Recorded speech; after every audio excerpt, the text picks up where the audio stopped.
IPL cricket வரலாற்றில் அதிக முறை பிளே ஆஃப் சென்ற அணிகள் பட்டியலில் சென்னை சூப்பர் கிங்ஸ் மற்றும் மும்பை இந்தியன்ஸ் அணிகளுக்கு பிறகு 9 முறை தகுதி பெற்ற RCB அணி 2009, 2011 மற்றும் 2016 என 3 IPL இறுதிப் போட்டிகளில் விளையாடியது.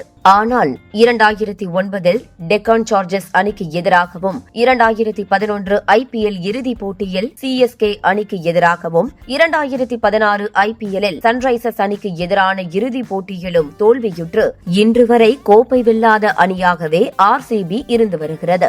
IPL வரலாற்றில் வெற்றிகரமான 3வது அணியாக திகழ்ந்தாலும் ஒரு கோப்பை கூட வெல்லாமல் இருந்து வரும் RCB அணி 2025 IPL தொடரில் மூத்த வீரர்கள் மற்றும் இளம் வீரர்கள் என ஒரு சிறந்த கலவையுடன் களம் கண்டது. ஆரம்பத்தில் இந்த அணியெல்லாம் பிளே ஆஃபுக்கு தகுதி பெறாது. 17 வருட கோப்பை கனவு 18வது வருடமும் நீண்டு குருசாமி அணியாகத்தான் RCB வலம் வரப்போகிறது என்ற விமர்சனங்கள் வைக்கப்பட்டது. ஆனால் எப்போதும் இல்லாத வகையில் ஓரிரு வீரர்களை மட்டுமே நம்பி இல்லாமல் ஒவ்வொரு போட்டிக்கும் ஒவ்வொரு மேட்ச் வின்னர்கள் என RCB அணியில் வெளிப்பட்டனர். அது RCB-ஐ 2025 IPL-இன் தலை சிறந்த அணியாக உருவெடுக்க வைத்தது.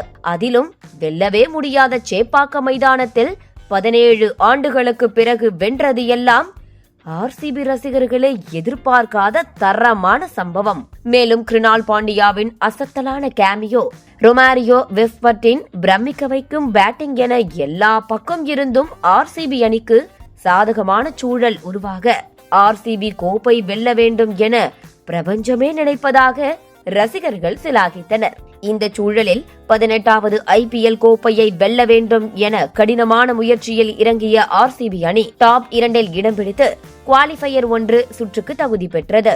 இன்றைய குவாலிஃபயர் 1 போட்டியில் வென்றால் இறுதிப் போட்டிக்கு முன்னேறலாம் என்பதால் பஞ்சாப் மற்றும் RCB அணிகளுக்கு இடையே விறுவிறுப்பான போட்டியாக தொடங்கப்பட்டது.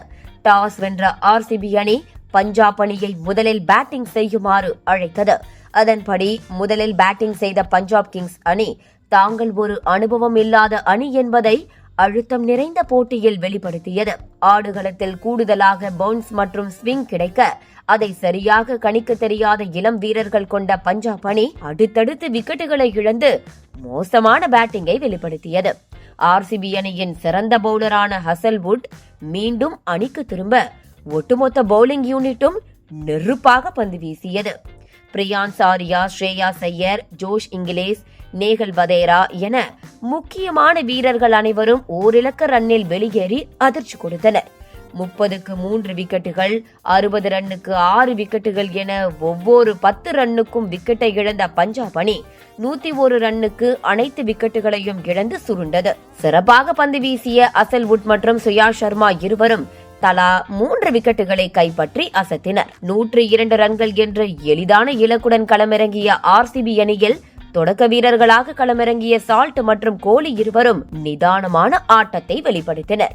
3 ஓவருக்கு 30 ரன்களை RCB அடிக்க ஆடுகளத்தில் இருந்த ஸ்விங்கை பயன்படுத்திய ஜேமிசன் விராட் கோலியை 12 ரன்னில் வெளியேற்றி அச்சுறுத்தினார். ஆனால் மறுமுனையில் கிரீஸை சரியாக பயன்படுத்திய பிலிப் சால்ட் ஒவ்வொரு பவுலருக்கும் எதிராகவும் அட்டாக்கிங் பேட்டிங்கை வெளிப்படுத்தினார். சால்ட் மட்டும் வேறொரு ஆடுகளத்தில் ஆடுவது போல பேட்டிங்கை எளிதாக காண்பித்தார். 6 பவுண்டரிகள், 3 சிக்சர்கள் என பறக்கவிட்டு 27 பந்தில் 56 ரன்கள் அடித்த பிலிப் சால்ட் RCB அணியை 8 விக்கெட்டுகள் வித்தியாசத்தில் பிரம்மாண்ட வெற்றிக்கு அழைத்து சென்றார். 10 ஓவரில் இலக்கை எட்டிய RCB அணி 2025 IPL தொடரில் முதல் அணியாக இறுதிப் போட்டிக்குள் காலடி எடுத்து வைத்தது. அது மட்டுமில்லாமல் 60 பந்துகளை மீதம் வைத்து வெற்றி பெற்ற RCB அணி ஒரு பிளே ஆஃப் போட்டியில் அதிக பந்துகள் வித்தியாசத்தில் வென்ற அணியாக மாறி வரலாறு படைத்தது.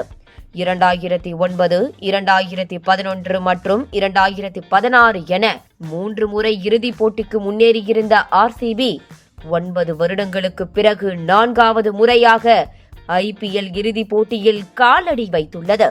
ஒரு முறை கூட கோப்பை வெல்லாத RCB அணி நடப்பு 2025 IPL தொடரில் கோப்பை வெல்ல இன்னும் ஒரு வெற்றி மட்டுமே மீதமுள்ளது. ஈசாலா கப் நம்தே என்பது நம்து ஆகுமா என்று பொறுத்திருந்துதான் பார்க்க வேண்டும். போட்டிக்கு பிறகு பேசிய பஞ்சாப் கிங்ஸ் கேப்டன் ஸ்ரேயாஸ் ஐயர், நாங்கள் போட்டியை மட்டுமே இழந்துள்ளோம், போரை அல்ல என்று பாசிட்டிவாக பேசினார். நாளை நடைபெறவிருக்கும் எலிமினேட்டர் போட்டியில் மும்பை இந்தியன்ஸை எதிர்கொள்ளவிருக்கிறது குஜராத் டைட்டன்ஸ் அணி.